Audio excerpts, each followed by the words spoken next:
Hello everybody, welcome back to the We Talk Media Page football segment. Today I'm joined by a very, very special guest. It's Motherwell's number one fan. It's Goggsy, mate. How are you? The Motherwell faithful hate me for agreeing to be number one fan, but I'll take it. Aye, how are you today, mate? I'm fine.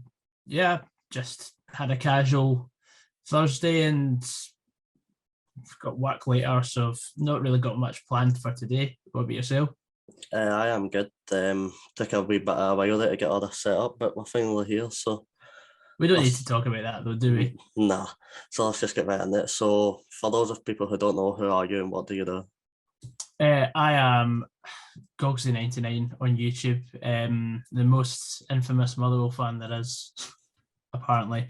I went viral in 2017, I think, after breaking down after Kenny Miller scored a Scottish Cup 4th round match against Motherwell.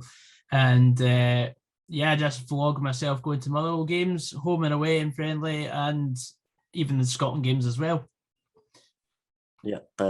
So obviously Motherwell there a wee bit of tipsy on the team right now. I like to sort of think of Motherwell as a sort of Sitman in a way. We're never quite up there, but we do go on good runs sometimes. Well, in a way, yeah. I mean, we've had plenty of top six finishes. I don't know about St Mirren, but no, it's. I mean, the best way to describe us is an overachieving team for when we are doing well. I mean, everyone expect like we're in a way the media darlings by everyone saying, "Oh, I like Motherwell. I've got a soft spot for them. The way they run the community, etc." And because we are a community club and we often do well in the league. It's just that when we don't do well, it's almost disastrous. It's that we somehow save it by the skin of our teeth. Like, for example, no one saw us winning last week against St Mirren and Hearts, and we ended up pulling it back because we went on an 11-game streak without a win in the league. But that was down to the players not playing for Stevie Hamill. And the fact that it took getting beat by a team below us or in a league below us to actually relieve Hamill of his duties. But I think it was the right time to do so. And thankfully we did, because I don't think we'd have beaten St Mirren or Hearts otherwise. So do you think, obviously, we got the announcement yesterday that Stuart Kettlewell is the new manager. Are you happy with that?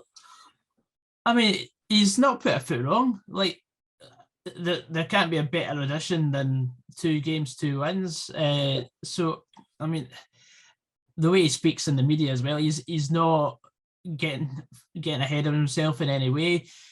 He's actually, like, when I play Football Manager, I am exactly like Stuart Kettlewell in the way I speak. Like, I like to be pragmatic about things.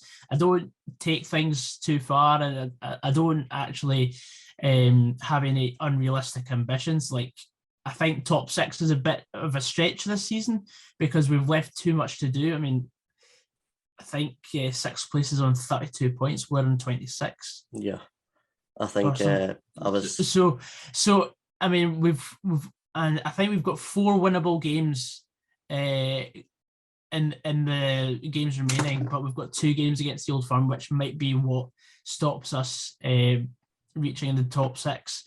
But you know, if we at least finish reasonably this season, then I think we can look on to next season with reasonable expectations. Yeah, because I heard you on the Open Goal podcast, the fan debate, and you were good on that. And I heard you talking about the relegation battle and how, like, you went feeling so confident before Kettlewell, and like, has that changed your mind after the last 2 games? The thing is, it shows how quickly things can turn around in football over the course of a week. Like, for example, that Open Goal fan forum was recorded the Monday before the Motherwell St Mirren game on the Wednesday, and at that point I had no hope because, like, I mean, yeah, I've missed a couple of games this season, but from what I've heard and what I've seen, things weren't getting better; they were getting worse as time went on. Like for example, I'm going to use the season that we played Rangers in the playoffs as an example here. Motherwell they finished 11th, but the difference was we still had players that could turn a game. We had the likes of Scott McDonald, Louis Moult, Marvin Johnson, and we were still winning games comfortably at home as well. Like we beat St Mirren, Kilmarnock, like the teams around us quite comfortably. But we just like it was almost as if the team wasn't interested in going and winning a game of football. Like there were games in that run in which we'd maybe pick up a point in which we should have got all three. Like the game against Kilmarnock again, like we were 2-0 up with half an hour to go.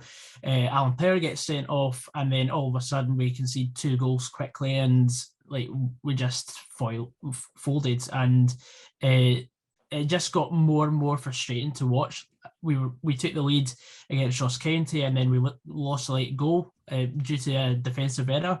Like we've conceded a lot of goals through defensive mistakes this season, and that is not like Motherwell. Like we like to be a bit more tight at the back and maybe concede the odd screamer, but we don't concede screamers anymore. We just concede stupid, sloppy goals like against Wraith Rovers. Liam Kelly was to blame for 2 of the goals.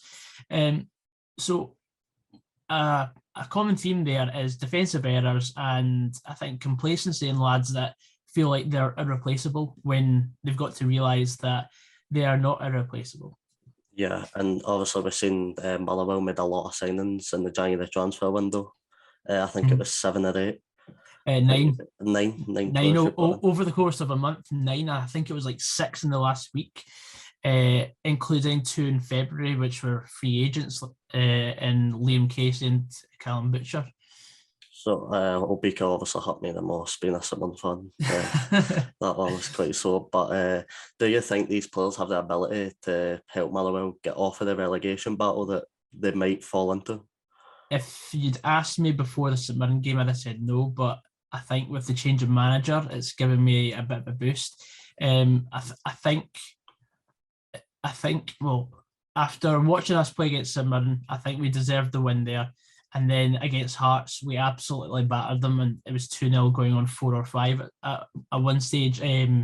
Like with the change in attitude in the team, like confidence is such a huge thing in football. Like nothing's really made of it until you actually notice a team that's underachieving go on to do such a great run. And I think, well, we've got Kilmarnock away, then Ross County away as our next 2 games. I don't want to say that we expect to go and win there now because we beat Hearts and St Mirren, but when you go and get 6 points against 3rd and 4th place in the league within the space of 4 days, you start looking up the table and thinking we could go on a run here if we do apply the same mentality as we did in the previous 2 games. Kilmarnock is a massive game for us. They're 3 points behind in the league, and if we manage to do so, then I think we'll be safe.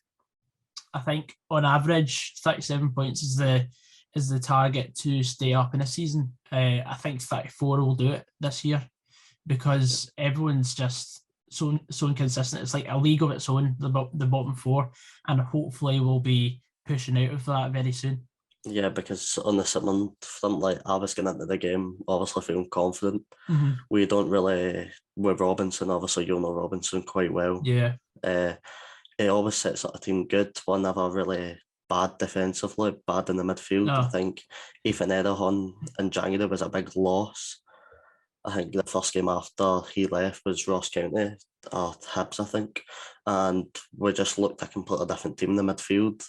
And then get into the Motherwell game, it was sort of like, right, they have lost Hamill, new manager, bounce, we need to be careful. And then you made us look like we were rubbish for the full 90. Well, it was the first 20 minutes was great, and then as soon as St Mirren scored, I was like, oh, no, here we go again. Like I was just like, oh, this is Kilmarnock 2.0. Because like as I'd said on the first open goal fan forum, that we tend to take a lead and then we fail to hold on to it time and time again. Yeah. And thankfully we didn't we didn't jinx ourselves essentially, and it was good because like it was such a complete team performance. And it was just the way, like the way we were playing in the last 10 minutes, we were drawing fouls in our own half, and that was the sort of Motherwell that I'd missed. Like I like seeing us scrape wins. Like there's nothing glamorous to me about winning 3 or 4-0 every week. I think that's boring. But to go and scrap a game and win ugly, that's the Motherwell of old. That's essentially the Motherwell that Stephen Robinson had, and that's what got us playing so well, and that's what got us into 2 cup finals. If we reverted back to that, then I'd be more than happy. I don't care if we're called hammer throwers by the media or Rangers or Celtic fans. Like if we play ugly and get good results, then that's what I'm happy about. Yeah, I want to actually touch on it from a wee bit, because we've seen on your channel over a few times the batterings have been took quite hard.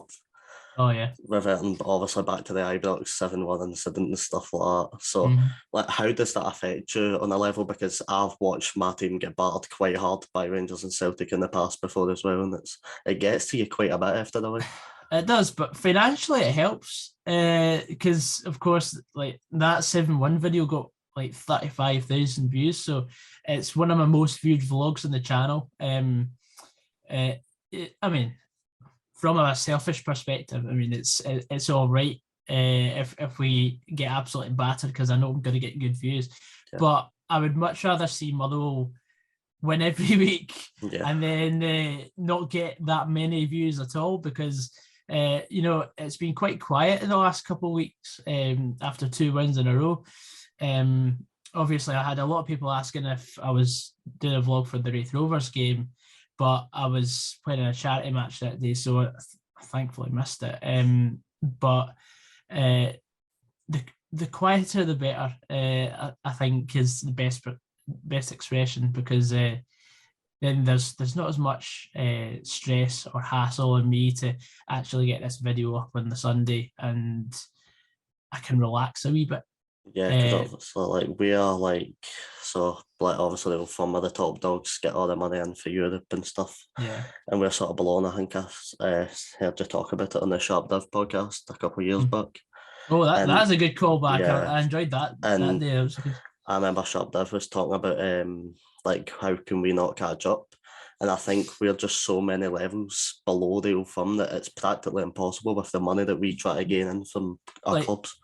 There is no way that we will ever catch up with the old firm. I mean, it's a case of the rich get richer and the poor get poorer. Like even Hearts, like they're the third best team, and even they're so far behind. Thing is, like my good friend Adam Kennedy, who was on the Open Goal fan forum as well, he alluded to the fact that Hearts are, even if they consistently got group stage football, they will not be playing in the Champions League unless Scotland go on a massive streak of winning and maybe getting a Conference League winner or a Europa League winner, because that will then boost the coefficient so high that we may even get a third Champions League spot. But that is so far out of the question, because you've got I think Scotland's I don't know. I think it's like the 15th most lucrative league. Yeah. And it's the fact that it's just Rangers and Celtic are the teams that are actually going to be winning us games regularly in Europe, that there is no way that, because you get, sorry, I wasn't prepared for this question.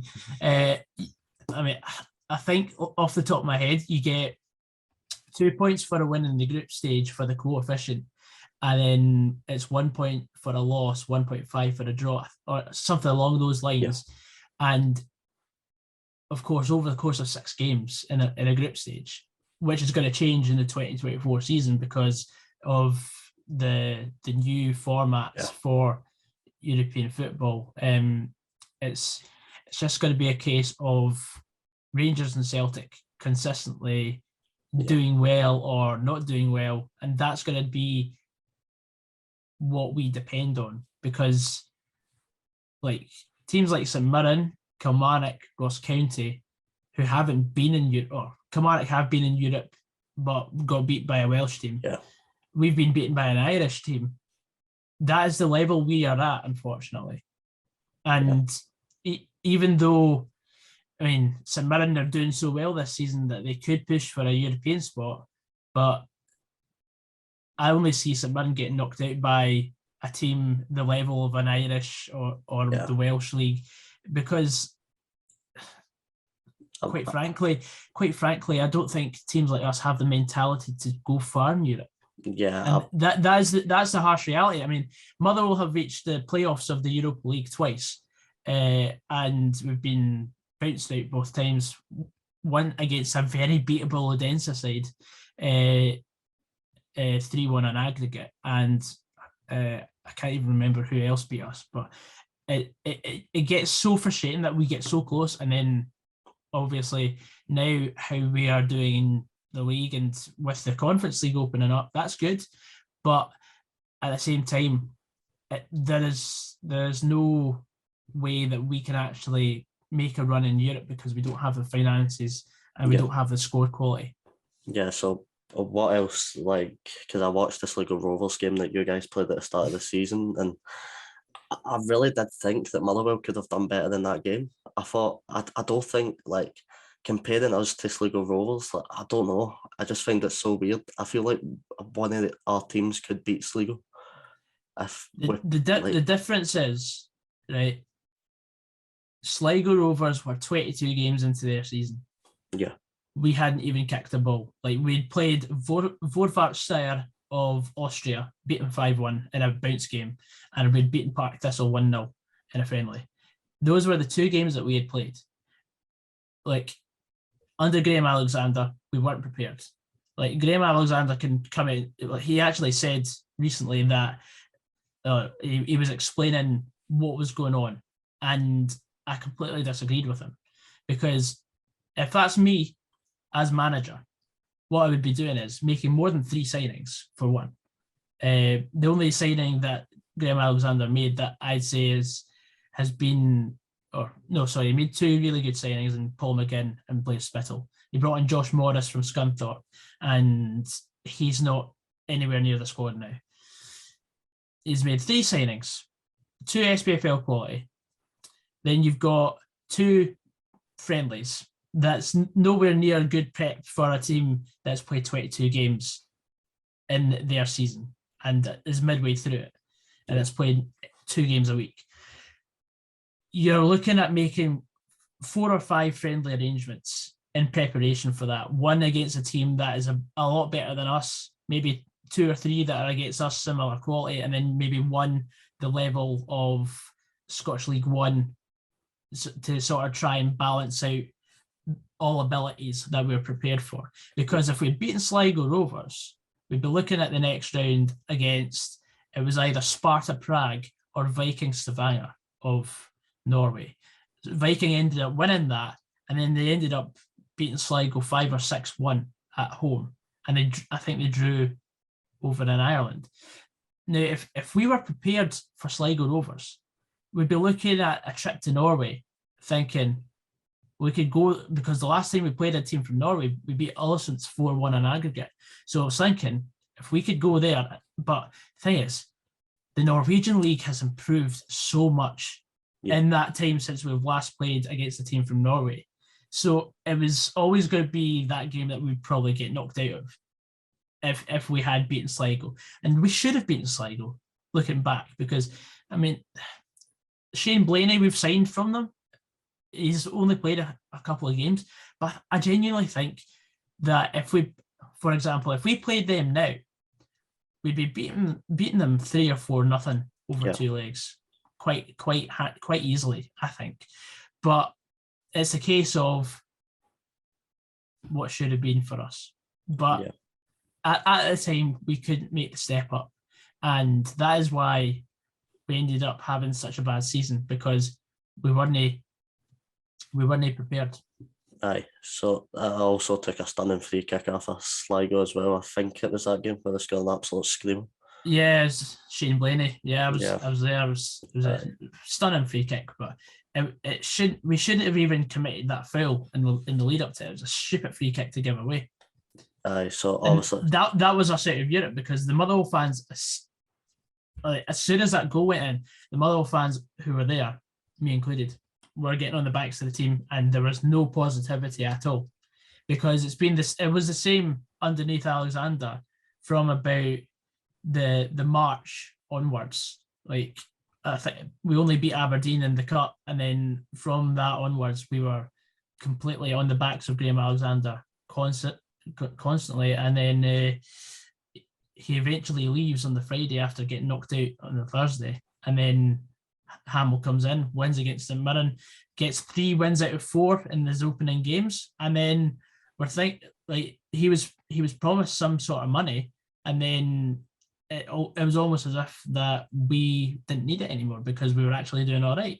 And then the run of winless games started in October, and then here we are, new manager again, third manager in a season, and thankfully we've got a bit of hope about us now. Yeah, and obviously we were talking about the upcoming games for you guys. See, if I was to give you, what's your prediction? Where do you think you could finish at the end of the season? What would be your realistic answer? Okay, let's look at, right, we'll take each fixture as it comes. So, Kilmarnock and Ross County away. I would say, being realistic, 4 points at 6 from those 2 games, because there's, like, with Motherwell, we always win the games that we're not expected to, and then there's usually a game in which we drop points, which will probably be Kilmarnock on Saturday, because Kilmarnock's got a really good home record. They've got 91% of the points they've taken this season have been at home. So I think it's unrealistic to expect a win on Saturday. Then we've got Rangers at home on the 18th of March. We've got a lie week because we're out of the cup. So we've got a chance to actually, like, take stock for the last 4 games, and then see how we can attack Rangers. Then we've got Hibs away. Hibs away, we never win. The only time in the last 12 years we won at Hibs was during lockdown. We beat them 2-0. So I would happily take a point there. So that's what, like, Rangers I'm taking as a free hit. So 5 points from the next 4 games. Livingston at home. Historically, we're very good against Livy at home. I'd take 3 points there. Dundee United at home. We have to take 3 points there. So that's 11 points. Celtic away in the last day before the split. 11 points from the next 7 games then. So that would take us to, right now, 37 points. 37 points is in 4th place with Hibs right now. So I think the highest that we will finish this season is 7th. 7th is reasonable considering how up and down it has been for you guys. Yeah. I mean, that is with my blind hope that Motherwell have turned a corner and are actually looking at playing a little better. I mean, like, the levels have increased so much since Hamill left, and that's only been a week.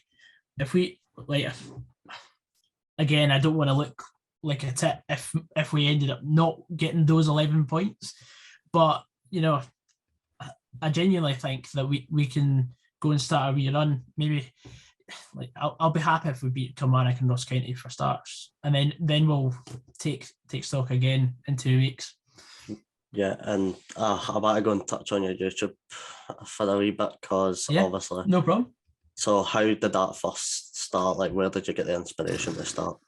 My inspiration was a hybrid between KSI, FIFA Rally, Joe Weller, and eventually Chris MD.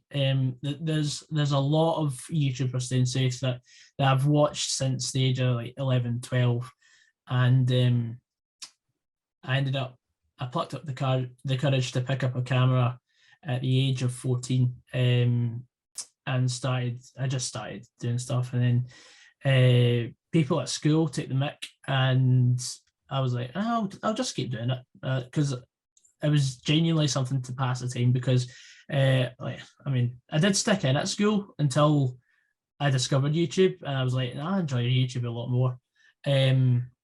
But for any young listeners, stick in at school because you didn't care what's around the corner. But genuinely, it was just out of boredom, and I thought these guys look like they're having fun, so I'll see what that's about. And then I think I was in 5th year, and that was when I made my first match day video. We beat Hamilton 4-0. Because at that point I was like, right, I'll try and do one type of stick to one type of video. Otherwise, I'm just gonna let it go and just not bother because like school was getting in the way, and then I was playing football a lot, and I just wanted to keep doing stuff that I wanted to do, but things started picking up. I realised that Motherwell weren't doing well, and this was the season that we played Rangers in the playoffs. And I thought, even if we get relegated, it's a chance for me to go and see grounds that I've never been to before, and I want to document that. And funnily enough, we stayed up, and I thought, I may as well just continue because I know I'm going to get views from the Rangers and Celtic games, maybe Aberdeen, Hearts and Hibs as well. And things just started snowballing. I've been gaining probably about 1,000 subscribers every year, and now I'm at 11,000 subscribers. I mean, it's not really grown that much recently, but I'm just doing it for a bit of fun, and I do get a bit of money. I mean, it pays for the odd away day. It's good.